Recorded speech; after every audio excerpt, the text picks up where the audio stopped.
Well, thank you, Brian, and thank you, Carol, for allowing us to present. I'm actually going to change the view a little bit because, as you'll see, we have a large number of data blocks. As Brian referred to, these are the containers. Actually, if I were just to give you an example of something that we could expand on, it gets to be a bit much when we start expanding. So I thought I'd make this a little bit cleaner, just going in through shortcuts. And this is a nice, neat way to organize things that you frequently use. So I'm going to work through this demonstration using this technique. So in any event, I'm going to start with the only data block that will be not developed in-house, but it was developed by Visions. A very, very nice data block, but it's going to help answer some of the things that you might have questions about. I'm actually going to start with the number of users. If you look at this list on the left, we have 167 Argos users right now. And if you're a technical person, this is particularly interesting, I think, because it gives a real nice view about what this individual has rights to, the permissions, folders, data blocks, and whatnot. But beyond that, if I were sitting in as an audience trying to evaluate whether this product is worthwhile or not, I'd really want to know, is this being used? And this is truly being used. If I click on this, you can see that we have, in the last 30 days, 112 users. And actually, as I slide down this, you can see most of them are very current within the last few days. The very first one is Angela Gran, and I want to highlight this individual because, number one, I didn't think she was going to be here sitting next to me because she's on maternity leave, but she stopped in to be part of this, so she may chime in at any point. But I want to say that not only is she just a marvelous individual, but beyond that, she's an incredible developer. And much of what you see in the demonstration will be reflected back to the work that she's done. So I want to talk about some of the things that are going on, and in particular, I want to highlight that it is beyond, as Brian spoke about, it is beyond just a plain reporting tool. In fact, it's a very powerful tool in the sense that it handles all sorts of automation. And what you're seeing here is an example of what takes place with the scheduling activity that comes out of Argos. And it takes on many different forms. And I'll just highlight some of this for a moment. This deals with integrations. And this is some of the activity that takes place, and you can see the time schedules and so on. But in this case, as a new student is entered into Power Campus, it gets distributed based on what you see. And then next, a faculty member going into Power Campus, again, propagates out to these different areas. And then also a course. And as you can see, we're using Blackboard. I'm going to highlight Blackboard in a few different examples, but it's actually a two-way communication in the sense that we not only pass information from Power Campus into Blackboard totally in an automated fashion, but we also take information back in when grading happens, both mid and final grades. The other thing that I'll talk about, well, here's another integration example. It is the meeting room manager, and this is what we use as a centralized room scheduling system so that, you know, as far as room utilization and what is happening event-wise on campus. But what you're seeing is just a snapshot of what takes place automatically where Power Campus, it reads right out of Power Campus and propagates into Meeting Room Manager with course activity. Beyond that, under the scheduled actions, triggers, and events, things touched on a bit by Brian, things like data integrity. appointment scheduling, emails, and so on. These are all things that take place through this component. And again, it just points to the power of this product. It is extremely flexible and powerful. So let's get into one of the data blocks. And this is one that reads right out of Power Campus, but it also integrates, directly within Blackboard, but also integrates with Power Campus. And the example will be, we're now starting with electronic evaluations. And what you're seeing here started out as a pilot, but it played out so well, it's going live with every course electronically this fall. So a student would actually complete their evaluation. In many cases, it's going to be on a smartphone. And they would fill in the information, and then you're getting the results back through Argos. Now, it actually also simultaneously reads out of Power Campus, and that's how we get the conversion rate on the upper right corner. So this is a sample, and you're seeing the results as we go through of the survey. Also included on this are faculty surveys. So if we click, and we can look at results. And again, for the most part, this is reading directly out of Blackboard. So moving on, now looking at another Blackboard report. And this one is providing some information pertaining to, let's go into,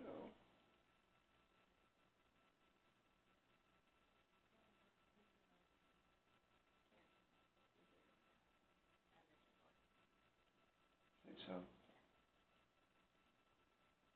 there we go. Okay. So what you see on the far right column is the sum of activity hours. And as you might expect, first of all, you can sort any one of these. These are called multi-column tables. You can sort any one of these by just clicking on the column name. And if I were to click on one, you can actually view what courses. And as you'd expect, with somebody with few hours on, probably gets poor results. If I sort this so that we can see those that put the most time and effort into Blackboard, chances are they're going to get pretty decent results. And as you can see, for the most part, yeah, that's true. So again, this is a way to further evaluate the way that the amount of hours spent within Blackboard relates out to the grades that the student receives. Moving on, this is something that happens in student finance, and this has to do with collections. And I want to just highlight, I'll talk a little bit about the data block itself. I'll just give you an example. If we click on any of the counselors, you can see all the related activity as it pertains to collections and whatnot. Obviously, a very important thing, not only in small institutions, but large as well. But related to one of the items that Brian spoke about rapid application development, this plays a really key part in the power and usefulness of Argos. And what I'm showing you is something that I took based on what Angela had developed, and I built this screen in about less than an hour and a half. And the idea of having a chart and then being able to click on any one of the bars and then click for the detail down below. So again, just showing the power and ease of development in this. Next, we'll get into faculty GPA. And in this sample,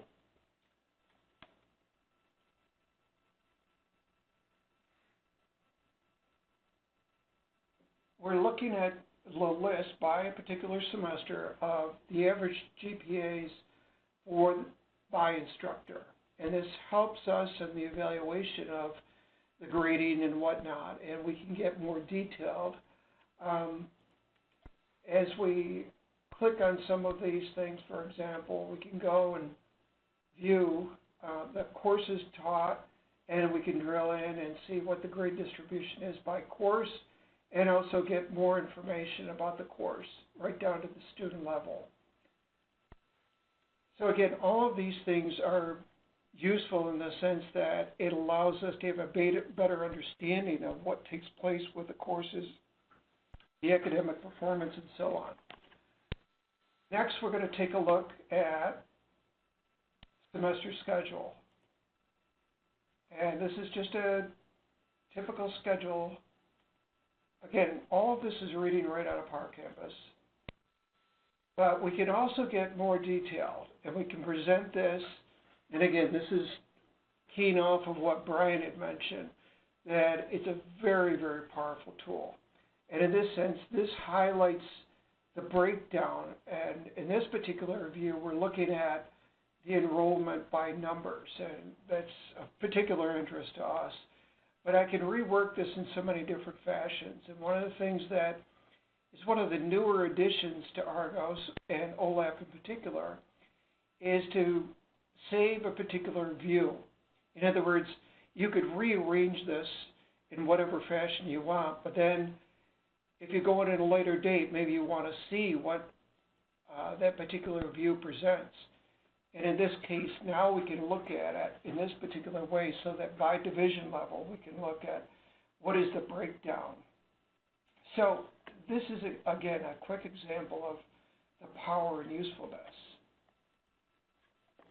Next, we're moving into disabilities, and this is a big item, not only for small but big institutions, and one that I think many institutions struggle with in the sense that typical to what we saw beforehand, and great credit goes to Angela in this particular data block, but many schools either do this by a combination of paper, spreadsheet, Word documents, and so on. This is all completely automated, and I can tell you, if the director of this center were present, she would just rave about it. It is a wonderful tool.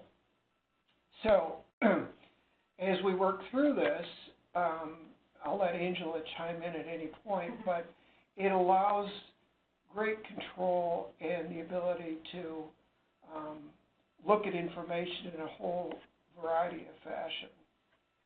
So, the biggest thing with this data block was being able to mark down what disabilities they had, so at the end of the semester or end of the year, the disabilities office was able to perform the reporting very quickly instead of having to go through and count one by one.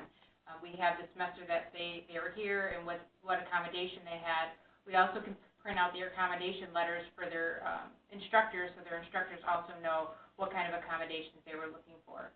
The other thing that we really noticed in the disability office was a lot of the times parents would call and say, you know, maybe you're not doing this to help my student, my son or daughter, you know, what can we do? Well, this was also a tool we can come back and say, well, this is when I tried to meet with them, this is when they didn't show up, this is when they did show up, this is what we talked about. So it kind of covers us in the sense of trying to help the parents understand where we're at as well.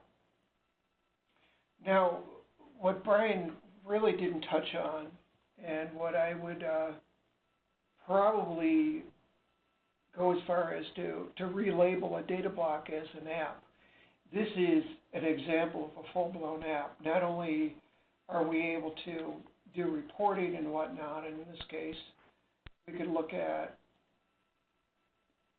you know, a standard type of report, but this is a complete data entry application as well. And as a matter of fact, you're going to be seeing some more of this, but this is a prime example of an app that is completely designed around data management. So all inserts, updates, deletes, and so on, completely managed through the app.